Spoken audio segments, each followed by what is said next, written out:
O câncer tem cura e a nutrição adequada ajuda a melhorar a imunidade do diagnóstico dessa doença até a cura.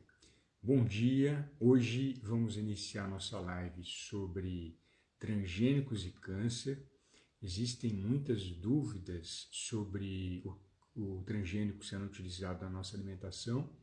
Eu vou trazer para você informações desde as primeiras descobertas de sementes que utilizavam o transgênico até a gente chegar nos dias atuais em que se existe dúvida se esse alimento causa câncer, se ele não causa, qual que é a relação que a gente pode traçar em relação à imunidade, e eu acredito que ela vai ser bem importante.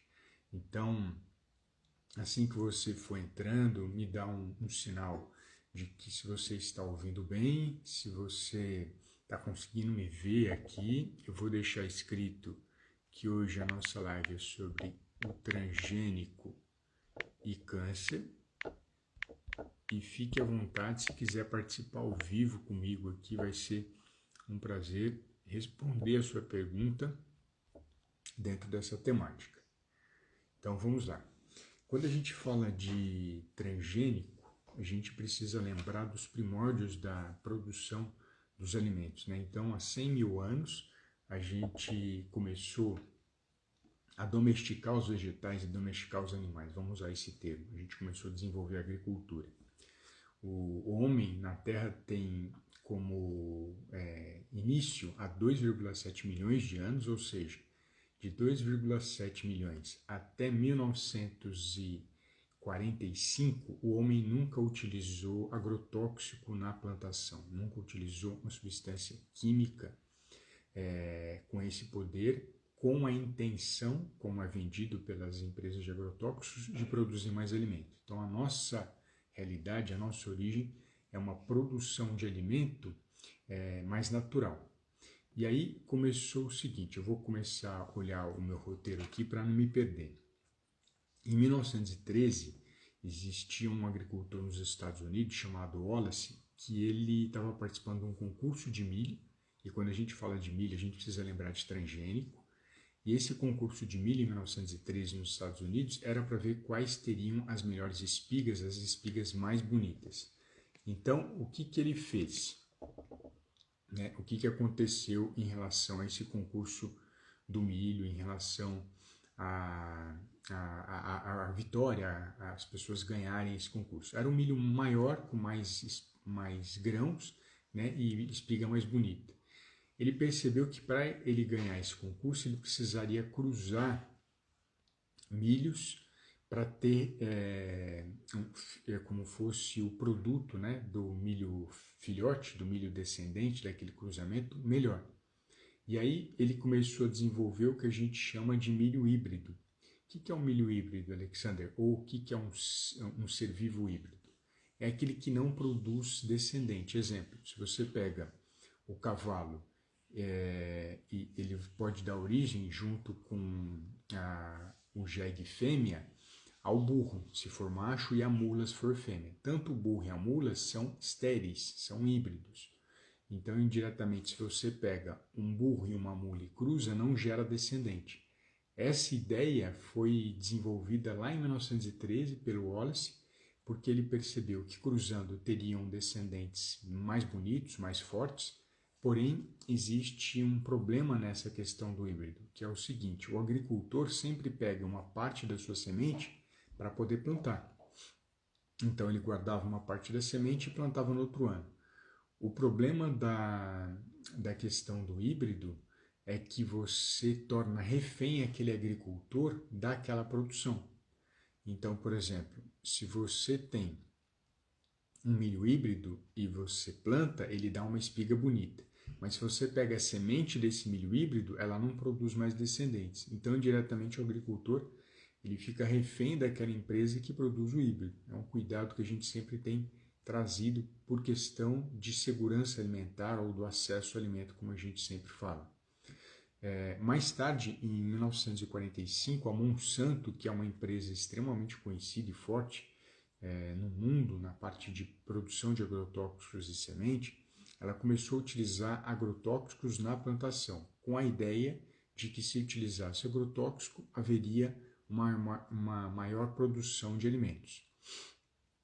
Depois a gente começou a ter descobertas maiores na genética, né? Ou seja, nas moléculas que dão características à vida. Eu tenho um olho castanho por conta da genética, eu tenho sobrancelha nesse lugar por conta da genética, a minha pele é dessa cor por conta da genética, e todas as características físicas que nós temos, elas são determinadas por essa questão genética, não só características físicas, mas outras mais também são pré-determinadas pelo gene. Então, em 1953, Watson e Crick, que são pesquisadores, eles conseguiram desenhar um modelo do DNA, que a gente chama de dupla hélice. Indiretamente, depois que eles descobriram isso, outros pesquisadores avançaram. Vou só citar o nome deles, né? Herbie Boyer e Stanley Cohen, em 1972. Conseguiram desenvolver o primeiro ser vivo transgênico, né? Que foi... eles utilizaram uma bactéria, pegaram o gene que produz insulina, esse mesmo, o gene nosso que produz insulina, colocaram dentro dessa bactéria e no momento que eles colocaram dentro da bactéria, a bactéria começou a produzir insulina. Então olha que incrível, a insulina que a gente usa hoje é por conta da engenharia genética. Alexandre, você está falando coisas boas da transgenia? Estou falando, porque dentro da área farmacêutica, dentro da área de produção de tecidos, na área de vacinas, na área de medicamentos, a gente usa a transgenia. A transgenia nessa área farmacêutica, ela tem um resultado e a gente tem uma comprovação de benefício dela extremamente boa, extremamente interessante. Hoje um paciente de insulina, paciente que usa insulina, ele usa a tecnologia da transgenia, da engenharia genética, que foi desenvolvida em 72. Dessa maneira, eu estou querendo diferenciar o trabalho da transgenia na indústria farmacêutica e na alimentação, que é o nosso foco, é onde a gente vai entrar. Então, esse é a observação, é o foco que a gente vai desenvolver. Então, mais tarde, em 1994, foi percebido, né, foi desenvolvido o Calgene, que é um tomate, foi o primeiro tomate transgênico, né, ele surgiu por volta de 1990, mas em 94 ele já estava aprovado para ser vendido pelo mundo. A Monsanto comprou essa empresa que desenvolvia esse tomate e a partir disso começou a investir bastante na engenharia genética para a produção de mais alimentos. A ideia sempre era, quando surgiu o transgênico, vamos usar o transgênico porque a gente usa menos agrotóxico, porque ele é mais resistente à praga, e esse alimento ele vai ajudar a acabar com a fome no mundo. Como sempre, desde o início, quando falaram do agrotóxico, sempre acabar com a fome no mundo. Só trazendo informação que o mundo já produz alimento para os 7 bilhões, só que o maior problema é a distribuição desse alimento. É a renda que as pessoas têm e não necessariamente a capacidade de produzir. Isso hoje, até hoje, a gente tem alimento para produzir, para alimentar o mundo, mas a gente não tem distribuição de renda e distribuição, acesso às pessoas a esse alimento. Então acho que é importante a gente destacar isso. Mais para frente, o transgênico, né, ele foi descoberto como algo perigoso e talvez prejudicial para a saúde. Só frisando um pouquinho que quando a gente fala de transgenia, é você fazer uma alteração no DNA de um ser vivo, fazendo essa alteração e colocação no outro. Então você pega um gene de um ser vivo e coloca em outro ser vivo. Isso é o famoso organismo geneticamente modificado. Se você pega o gene, por exemplo, de uma ovelha e coloca em outra, é um organismo geneticamente modificado, que seria a eugenia. Mas se você pega o gene de uma ovelha e coloca dentro de um tomate, ou de um tomate num gafanhoto, ou de um gafanhoto numa alga, isso é transgenia. Você pega o gene de um ser vivo e coloca em outro ser vivo. Posso trazer exemplo muito forte, que é do milho transgênico, né, que está presente na mesa de milhões de pessoas no mundo, inclusive no Brasil. E o milho transgênico, eles pegaram o gene de uma bactéria. Então, no momento que eles pegaram o gene dessa bactéria e colocaram dentro do milho, a gente acabou de formar o milho transgênico. Então, esse milho transgênico, ele tem características de produzir toxinas contra uma lagarta, né? Na verdade, essa lagarta ela vai formar uma borboleta, que é a borboleta monarca. A borboleta monarca tem asa preta e laranja, e indiretamente, segundo a Monsanto, que foi a primeira a desenvolver essa técnica no milho, ela dizia que ia ter maior produtividade em relação ao milho e usar menos agrotóxico. E aí o que aconteceu ao longo do tempo? Isso é importante a gente destacar. Aconteceu o seguinte, no momento que você desenvolve uma droga, uma substância para matar uma praga, se essa praga ficar comendo bastante esse veneno, essa substância, ela se torna resistente a ele. Posso trazer o exemplo das mulheres que têm infecção urinária por conta de uma bactéria. Se elas tomarem todo mês o mesmo antibiótico, chega uma hora que essas bactérias estão mais resistentes àquele antibiótico. O mesmo aconteceu na natureza, como já era de se esperar, mas a Monsanto e as demais empresas falavam que isso não ia ocorrer. Então, as borboletas, as lagartas, se tornaram resistentes ao milho transgênico, e aí a Monsanto precisou utilizar um agrotóxico mais forte ainda para poder matar. Então, quando a gente fala de alimento transgênico, seja ele o milho, seja ele a soja, que são as duas principais culturas no mundo transgênica, a gente está falando provavelmente de uma plantação que recebe a mesma quantidade de agrotóxico ou maior. Então, hoje é falso a gente falar que transgênico não recebe agrotóxico ou recebe menos. Ela pode ser igual ou maior exatamente por conta da resistência dessas pragas ao milho transgênico, ao tomate transgênico, à soja transgênica ou outros, como foi desenvolvido agora na Argentina, o trigo transgênico, né, que em breve vai começar a chegar no Brasil. Isso aí está sendo discutido, mas vai chegar no Brasil. Mas, Alexander, qual que é a relação disso com a nutrição, né? Qual que é o risco que eu posso ter em relação ao consumo desse milho transgênico? Hoje, 2021, a gente não sabe até que ponto isso causa câncer no homem ou não causa câncer no homem. Então, não tem problema, eu vou continuar comendo. Aí eu trago um alerta. Demoramos mais de 30 e 50 anos, mais ou menos, 1930 e 50, para a gente descobrir que o cigarro fazia câncer, causava câncer nas pessoas. Foram de 30 a 50 anos de pesquisa. Quando publicaram pesquisas depois de 30 anos de estudo, foram refutadas, não foram aceitas. Foram 50 anos de estudo para que a gente pudesse falar que o cigarro causa câncer no pulmão. Causa câncer. É relação de causa e efeito. Não é associação, não é risco. É totalmente diferente isso.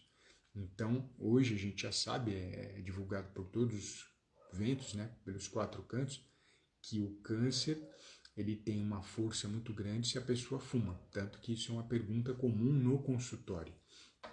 Será que não vai ser necessário a gente chegar em 2050, né, daqui praticamente 30 anos, né, 29 anos, para a gente ter essa certeza que ele realmente vai causar câncer? Não sei.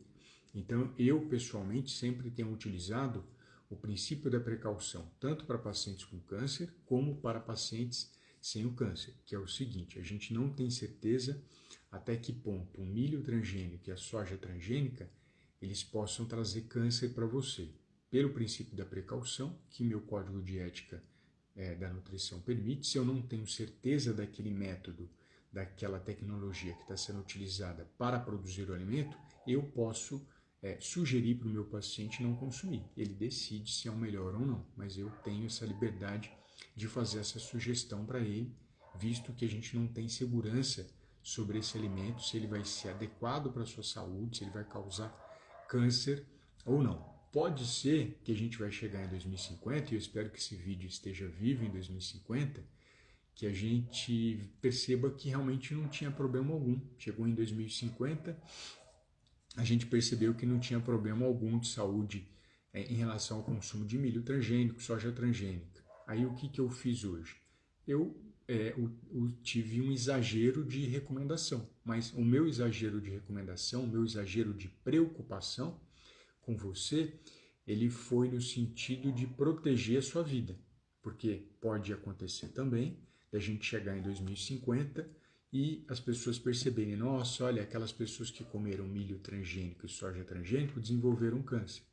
Então, existem alimentos que podem substituir a soja, né? A gente vai pensar nas leguminosas, o feijão, a ervilha, grão de bico, lentilha substituem a soja, e eu posso pensar em substitutos do milho, que seria o arroz. O arroz ele substitui o milho, né? Ele é um cereal assim como o milho.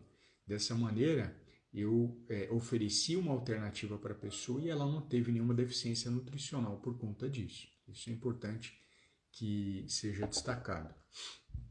Então, Alexander, você tem hoje alguma pesquisa, então, que demonstre essa questão do câncer? Porque quando a gente fala gera câncer, tem que ter algum dado, tem que ter alguma base. A gente tem. Existe um pesquisador na França, a Maria Sandra fez um pedido para falar, eu vou chamar ela aqui para conversar com a gente. Ela está entrando aqui.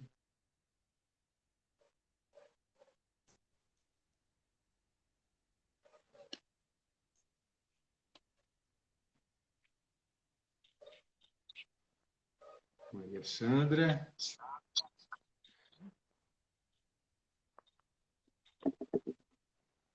Eu acho que ela está com algum problema.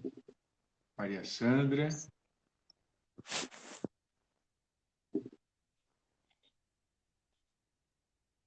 Tudo bem? Eu vi que você me chamou para conversar. Eu estou aqui tentando falar com você um pouquinho. Mas talvez ela esteja com algum problema de conexão, né? E aí eu não estou... Eu não estou conseguindo visualizar ela. O meu vídeo foi encerrado? Que estranho, eu estou ao vivo aqui, continua vendo. Eu recebi informação de que meu vídeo foi encerrado, né? Eu estou verificando se as pessoas estão comigo. Caiu? Tá. Eu estou recebendo informação de que o vídeo foi encerrado, mas eu não estou conseguindo. Conseguiu? Vê se você está conseguindo me ver ao vivo.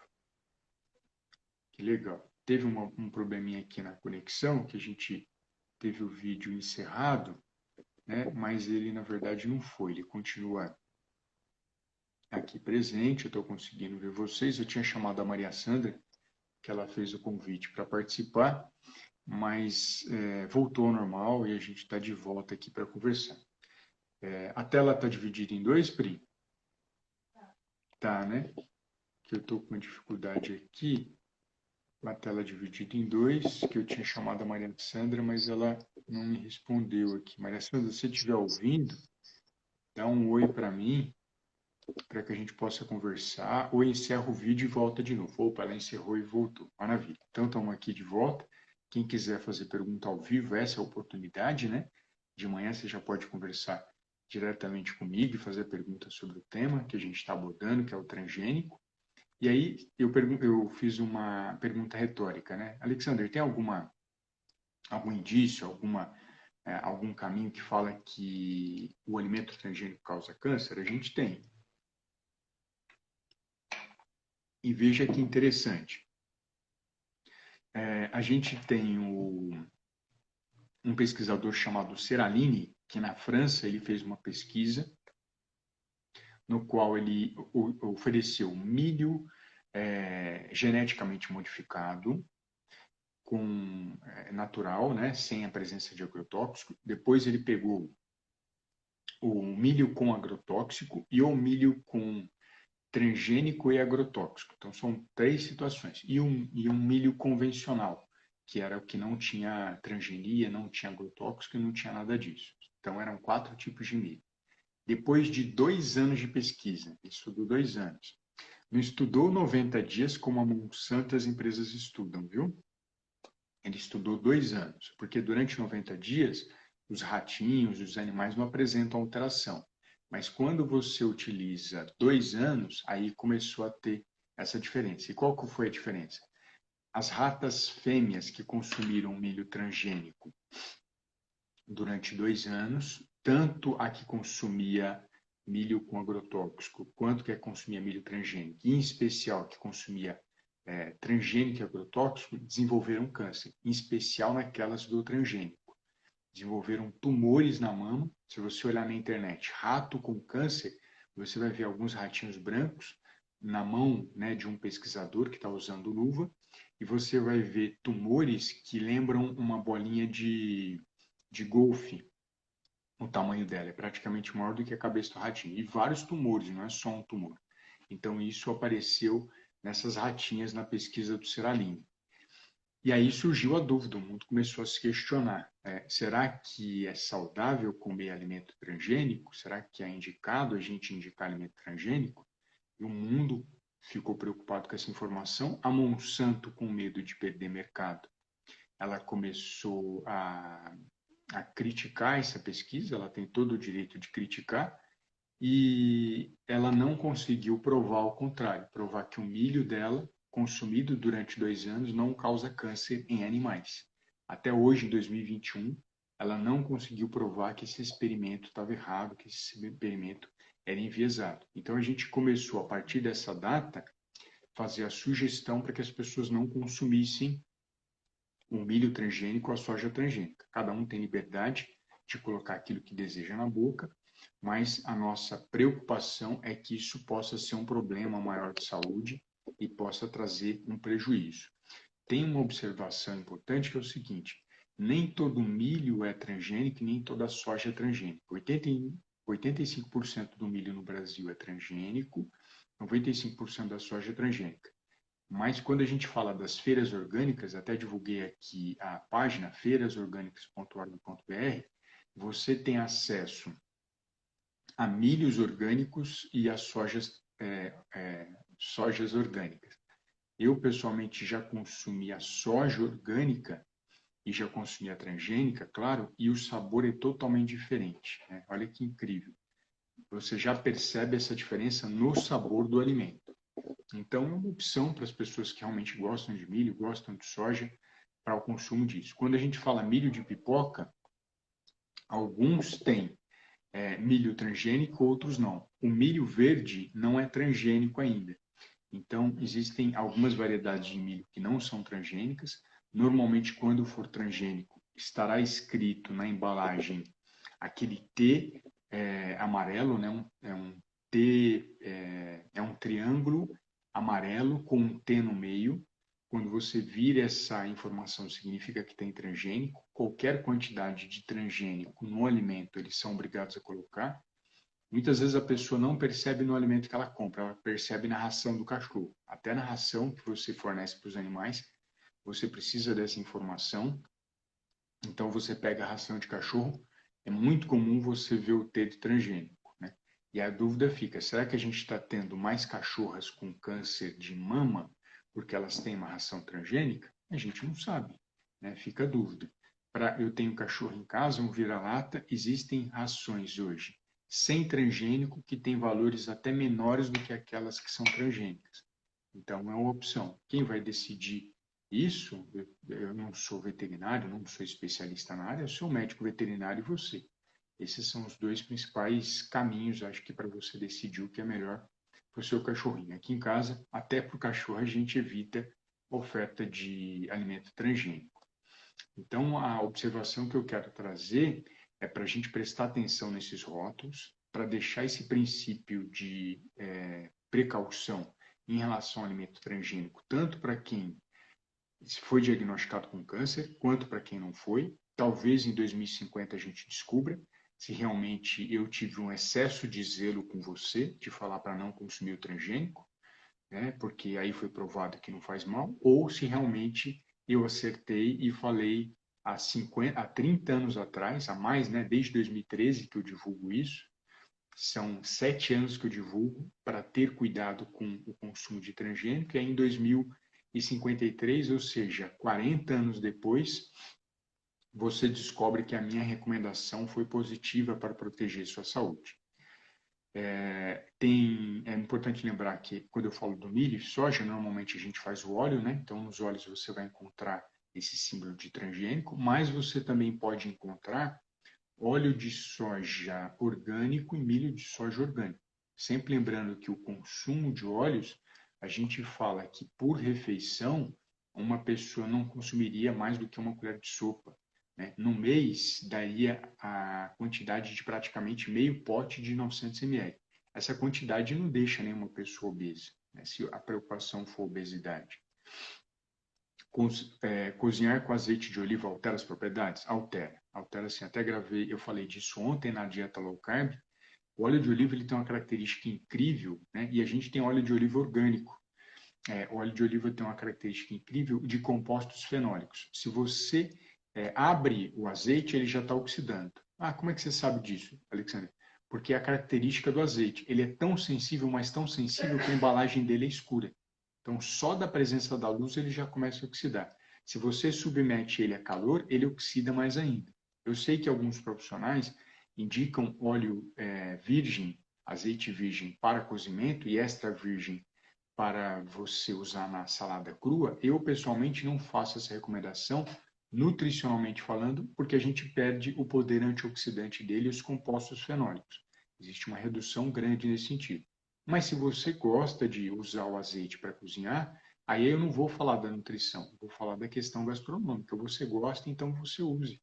É importante a gente diferenciar a gastronomia da nutrição. Os dois são interessantes caminhar junto. Mas se você tem esse prazer, tem essa sensação de utilizar o azeite para fazer o cozimento, por favor, use. Não se limite, não limite a sua vida e não feche a sua vida só na composição dos nutrientes. Se eu respondi a pergunta, depois você me dá um joinha aqui só para ver se eu estou em sintonia com você. Então, dessa maneira, o transgênico, ele existe o risco para câncer em animais, pode ser que exista o risco no homem, e a gente fica pensando de que forma que ele está alterando o organismo do rato para ele formar o câncer. A gente não tem ideia ainda. Ofereceu milho, esse milho estava alterado. Será que esse DNA que está lá dentro está fazendo alguma alteração nas células normais? Será que o milho transgênico e a soja transgênica podem reduzir a imunidade da população?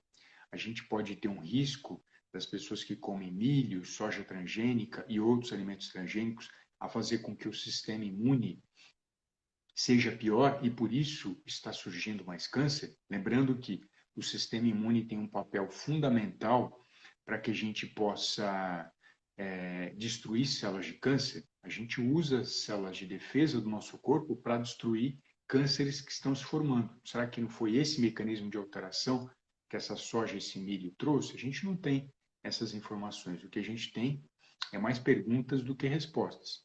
Mas você tem a liberdade de escolha de ir ao supermercado e consumir uma soja, um milho transgênico ou optar por substitutos da soja.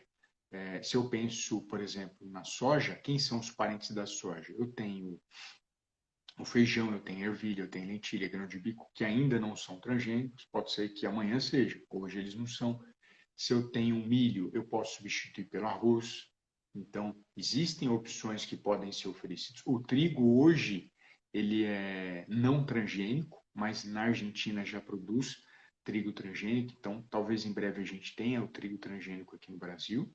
Mas você tem a liberdade de escolher outro alimento, você não é refém de manter aquela conduta, tá bom?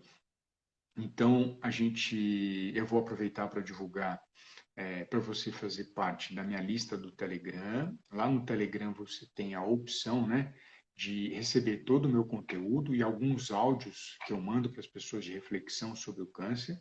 Alexandre, o que é Telegram? Telegram é um aplicativo igual ao WhatsApp que você consegue enviar todo o conteúdo para uma lista de transmissão. Então você entra no link da minha bio, se cadastra lá, deixa alguns dados seus e a partir disso você entra gratuitamente no meu canal, né? Tá escrito Câncer Tem Cura, é o nome do canal. Você recebe essas informações que eu envio para você, que estão aqui na minha rede social, e com a diferença que ela vai exclusiva para você. Às vezes, quando você entra no meu Instagram, Alexander Marcelos, ou meu YouTube, que tem o mesmo nome, e Facebook, eles limitam a oferta de conteúdo. Mas se você entra diretamente nele, né, você recebe 100% do conteúdo. A Priscila, minha assistente e esposa, colocou aqui o link, né? Depois você pode clicar nele para entrar. E a Adri Carla Cota mandou uma mensagem aqui. Você poderia fazer uma live falando sobre hemoterapia, em que caso ajuda, se previne recidivas, etc. Só que dica que eu gostaria de saber. Legal, Adri, você ter comentado sobre isso. Eu fiz essa pesquisa um tempo atrás sobre hemoterapia, só falando de forma passante. É uma área médica, né? Não é uma área nutricional, não é o foco da nutrição, mas eu vou trazer a minha opinião sobre hemoterapia. Eu tenho um grande amigo que ele é médico, é hematologista, é chefe de um dos maiores centros de hematologia do Brasil, e dentro da orientação dele, que é a pessoa que mais entende de sangue, que é o hematologista, é que não existe resposta e respaldo científico para a hemoterapia. A própria Sociedade Brasileira de Estudo do Sangue, né? Me desculpe que eu estou errando o nome agora, ela não recomenda. Porém, você é soberana, você decide o que é melhor para você junto com um profissional de saúde da sua confiança. Mas cientificamente a gente não tem respaldo. Sociedade Brasileira de Hematologia, lembrei o nome, não recomenda, e esse amigo pessoal que não tem conflito de interesse com outras situações também não recomenda. Eu não faria comigo, a não ser que eu tenha uma prova científica disso. Eu pessoalmente não faria, mas respeito quem faz, cada um é livre para decidir aquilo que é melhor para a sua vida, tá bom? Então, me desculpe, muitas dúvidas sobre o enema. E aí, depois manda um direct que aí eu respondo para você, senão a gente perde o foco do transgênico e o câncer. E eu agradeço demais a presença de vocês aqui comigo pela manhã.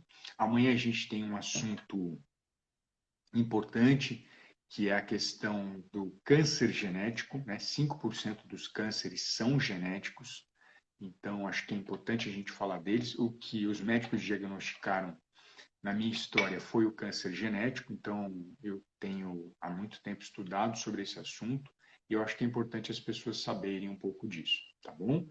Fiquem com Deus, um grande abraço e até amanhã. E deixem um comentário o que vocês acharam hoje da live. Vou deixar ela gravada no Instagram e nas outras redes sociais.